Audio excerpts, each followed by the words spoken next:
going to show you how to use some different household materials to paint with. There are all kinds of things you can use, like Skittles and Kool-Aid. I don't have that stuff though, unfortunately. But I had some spices in my cabinet, some tea, some coffee, so I'm going to try out those and I'll show you guys how it looks. And you can try it at home and show me what your experiments look like, okay? Okay, so I drew out some different little pictures here. You can see I have some chipotle pepper. I just had that spice in my cabinet. You could use chili pepper, chili powder, just get your parents' permission, whatever you're grabbing from a cabinet. Oh, this is turmeric. Turmeric's actually the yellow one. Chili powder is the red one. Or chipotle powder is the red one. Turmeric is a spice some you might have in your cabinet. Just find some colorful spices.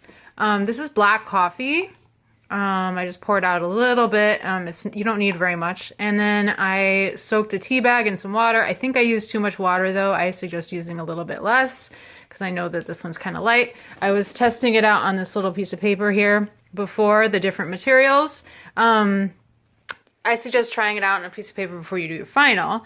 And then, yeah, just have fun with it, experiment.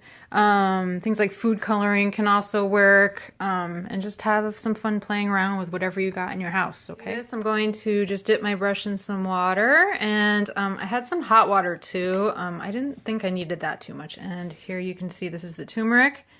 And you just add the water and it's a little bit gritty.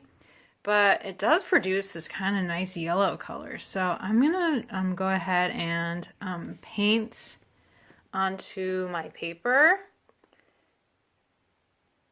And you can see it's pretty bright considering it's just, you know, a spice out of my cabinet. You could also soak it overnight and see how that works. And you can see I'm just sort of blotting it. If you don't have a paintbrush, you can even use a Q-tip. An old makeup brush or sponge. So, I mean, you can get pretty creative with stuff like this. I'll just keep looking. Dry a little bit. I'm going to add a second layer, and sometimes it'll have a nice effect, like I'll do the shadows. This is pretty light, but you know, just adds a little bit of dimension to it, makes it a little bit darker. I'll put it on top here to make the tea look darker in the picture. You see how that kind of makes a little bit of a difference? Yeah, that's more like it. Well, so that's a good way to just kind of play around with what you got. I will try to find a pack of Skittles before the end of the week, the next time I go grocery shopping, and show you guys how to do that, because that does turn out pretty neat. And I'll try to find some food coloring too, because I do know that most of you guys probably have that at home. You can see that the chipotle pepper turned pretty gritty, but yeah, the colors are kind of neat. Turmeric's neat. Coffee's pretty neat. So yeah, play around. It's kind of fun to experiment, and it smells good.